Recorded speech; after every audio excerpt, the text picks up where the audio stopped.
오픈런이라는 단어는 한국에서 좀처럼 보기 힘듭니다. 미국같이 블랙 프라이데이에서 물건을 선착순으로 집어들어야만 하는 순간에 등장하는 모습이죠. 게다가 최근과 같이 사회적 거리두기가 강조되어 비대면 혹은 온라인 소비가 급증하는 상황에서 무슨 매장에서의 오픈런이 있겠느냐는 말이 나옵니다. 물론 한국은 다른 나라와는 달리 상당히 경제활동이 활성화되어 있는 상태입니다. 방역 모범국이기 때문입니다. 그 말은 동기가 있으면 마스크를 끼고 나와서라도 가치 있는 물건이 있으면 언제든 몰릴 수도 있다는 겁니다. 12일 업계에 따르면 샤넬은 이달 14일부터 클래식백과 보이백 등 인기 핸드백 가격을 7에서 17% 인상할 것으로 기습 발표했는데, 이것이 지금까지 집에 머물면서 소비를 자제했던 소비자층을 자극한 것으로 보입니다. 따라서 수많은 고객들은 미리 제품을 사려고 주요 백화점 앞에 장사진을 이뤘고, 백화점이 오픈하자 해당 매장으로 내리 달려갔다는 오픈런이 연출된 것입니다. 이 때문에 샤넬 매장이 입점한 주요 백화점 앞은 인상 전 핸드백을 사려는 사람들로 개장 전부터 붐비고 있습니다. 새벽부터 적게는 50명, 많게는 100명씩 줄을 서는 모습이 목격되고 있는데요. 이날 명동 롯데 에비뉴엘에 줄을 선 한 주부는 715만원짜리 클래식 미디엄백이 곧 820만원으로 오른다니까 살 거면 빨리 사는 게 이득이라고 생각했다고 말했습니다. 또 면세점의 샤넬 재고품이 일반 매장으로 들어와 물량이 많아졌다는 소문도 돌고 있다고 덧붙였습니다. 하지만 뛰어서 샤넬 매장에 갔다고 해서 원하는 가방을 바로 살 수 있는 것도 아닙니다. 명품 매장은 점원이 1대1로 응대할 수 있는 수만큼 고객을 들여보내기 때문에 바로 입장하지 못했다면 매장 앞에서 대기해야 하는 일도 생깁니다. 태블릿으로 대기번호를 주는데 보통 대기자는 200번이 넘어갑니다. 인기 제품인 클래식백이나 보이백 등은 국내 매장에 물량도 많지 않아 구매가 더욱 어렵습니다. 인기 제품을 사려는 고객은 매일 오전 샤넬 고객센터로 전화해 전국 어느 매장에 원하는 제품이 있는지 확인해야 합니다. 그런데 여기서 많은 이들은 한 가지 의문점을 던지는데요.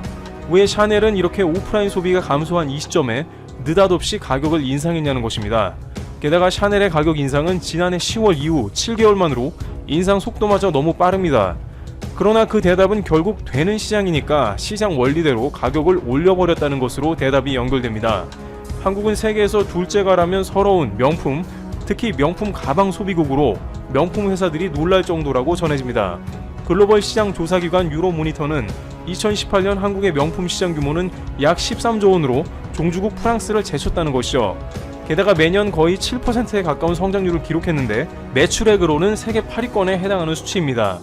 게다가 유로모니터는 한국 명품 소비의 알짜배기라는 면세점 매출은 빼버렸기 때문에 실제로는 훨씬 더 매출 규모가 크고 성장률도 높다는 것으로 관측됩니다. 또한 유로모니터는 2005년 이후 가방 분야에 관해서는 단 한 번도 한국이 1등을 안 한 적이 없다고 조사됐다며 이번 샤넬 오픈런 소동은 특별할 것도 없다는 것입니다. 명품 관련 업계에 따르면 한국은 수요에 비해서 공급이 매우 한정되어 있기 때문에 이러한 배짱 가격 인상은 앞으로도 좀처럼 사라지지 않을 것이라는 해석입니다. 미국과 일본 등은 명품 저변이 매우 넓은 데다가 공급량도 매우 많아서 이 같은 인상률은 잘 없는데, 한국은 공급 루트가 한정되어 있고 입고량도 적다 보니 시장 가격을 그대로 따라갈 수밖에 없다는 것입니다. 업체 측은 글로벌 본사 방침이라고 설명합니다만 일각에서는 가격을 올려도 인기가 여전하기 때문에 시장 원리로 한국은 명품백 가격 고공행진에 문제가 없을 것이라는 지적이 이어지고 있습니다. 이럴 때마다 온라인에서는 일부 소비자들이 지나친 허영심 혹은 주변에 보이고자 하는 과시욕으로 인해 이러한 명품 소비가 조장되었다며 볼멘 소리가 나옵니다. 또한 너무 가격을 높게 불러도 계속 구매를 한다면 그야말로 봉 대접을 받는다면서 가격이 높으면 구매를 멈춰야 한다는 의견도 제기되고 있습니다. 또한 최근 프랑스의 확산 사태로 인해서 연간 GDP가 마이너스 6% 이상 떨어지는데 한국이 명품 사는 것 보고 웃고 있을 거라는 비판의 글도 이어지고 있습니다. 그러나 다른 한편에서는 최근 사태로 오랫동안 참았다며 일종의 보복 소비를 하는데 거리낌이 없는 모습입니다. 한 네티즌은 내가 내 돈 쓰는데 남이 사 무슨 참견이냐며 소비로 인해 삶이 윤택해진다면 좋지 않냐고 했습니다. 그러나 이러한 명품 업체들은 대부분 유한회사로 전환해 매출도 제대로 알 수 없으며 국내에 기여하는 부분도 매우 적은 것으로 전해지고 있습니다. 혼수철과 연말 등 1년에 두세 차례 가격을 인상하는 글로벌 명품 업체들, 한국 소비자들의 묻지마 소비로 한국만 가장 제대로 된 대우를 못 받는 게 아닌가 하는 우려가 제기되고 있습니다. 트래블튜브 여기서 마치겠습니다. 일본 대형 병원에서 일하는 일본 간호사의 충격적인 폭로가 공개되었습니다. 내 이름은 요치야 산초메. 나는 일본 수도권에서 꽤 큰 병원에서 일하고 있어. 3월 말부터 지금까지 모든 직원이 4일에 마스크 한 장을 쓸 수 있도록 제한돼 있어. 3일 동안 마스크를 쓰면 냄새가 지독한데 업무는 계속 되어야 했지. 점심으로 카레라도 먹으면 냄새 때문에 엄청 후회했어. 그 이후로는 맨날 소바만 먹어. 멸균실 스태프들은 너무 불쌍해. 어떡하면 좋아. 멸균실에서 재멸균해서 마스크를 돌려 쓰고 있어. 생각하는 것만으로도 너무 힘들어. 제발 알아줘. 최전선은 밑바닥이야.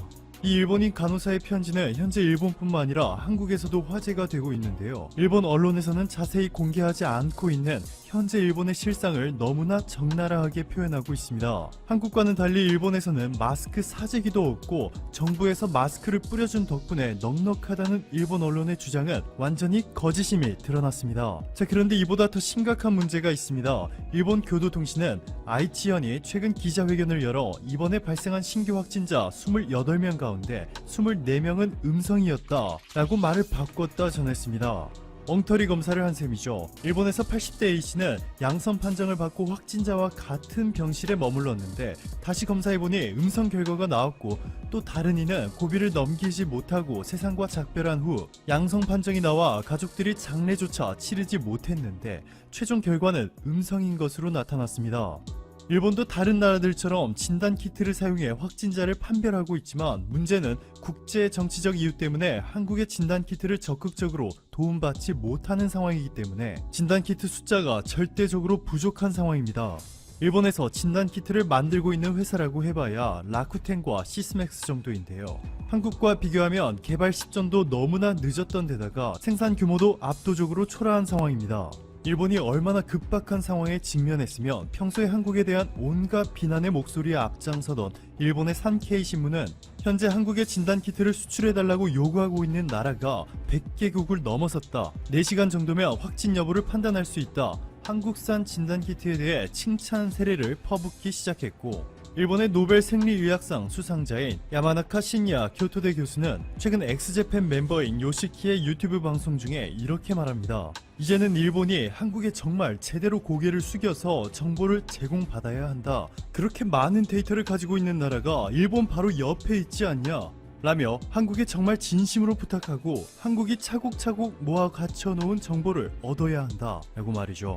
일본의 아베 내각은 앞에서는 한국의 도움이 전혀 필요 없다, 일본은 너무나 잘 대응하고 있다는 식으로 자존심을 지키고 있지만 결국 이미 한국산 진단키트를 수입하기 시작할 것이라는 충격적인 사실이 밝혀졌습니다. 한국의 진단키트 제작회사 솔젠트가 라이브 파이낸셜과 계약을 체결해 일본에서 독점 납품을 결정했는데요. 솔젠트는 이미 한국 기업 최초로 미국 연방재난관리청 비축 전략물자 공급업체로 등록되었고 이미 15만 명분을 공급한 바 있습니다.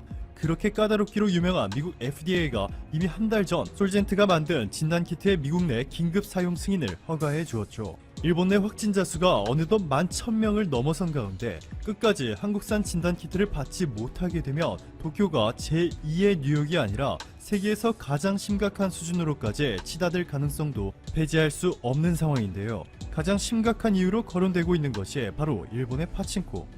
재팬타임스의 보도에 따르면 이번 사태로 일본 정부가 문을 닫아달라 요청하고 있음에도 일본의 파친코 업체들이 문을 이렇게 버젓이 열어놓았고, 믿기지 않겠지만 문을 열기도 전에 일본 사람들은 이렇게 길게 줄을 서 있습니다. 심지어 마스크를 쓰지 않은 이들도 상당히 보이는데요. 한국은 이미 지난 2월 3일 이번 사태가 심각해지기 전부터 강원랜드 갬블링 영업장 문을 완전히 닫고 다음 달 4일까지 휴장 기간을 재차 연장했는데 일본과는 너무나도 대조적인 모습을 보여주고 있습니다.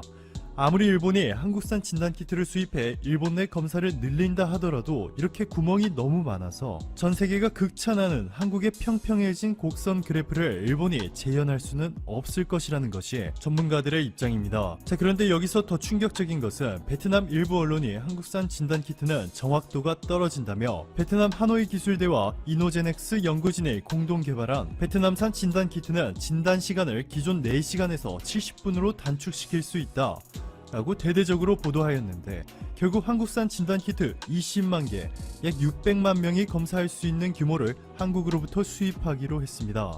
일본도 이와 비슷한 행동을 보이고 있죠. 최근 일본 최대 규모의 전자상거래 기업 라쿠텐이 유전자 증폭 방식의 진단키트를 개발했다며 일본 언론들이 앞다퉈 보도하고 있는데, 정작 라쿠텐 측은 이 진단키트를 사용한 검사는 감염 가능성 여부를 알려주는 것일 뿐이지 실제로 감염 여부를 확인하려면 의사의 진단을 받아라 라 전했습니다. 98% 이상의 정확도를 보이고 있는 한국산 진단키트와는 비교할 수 없는 수준인 것이죠.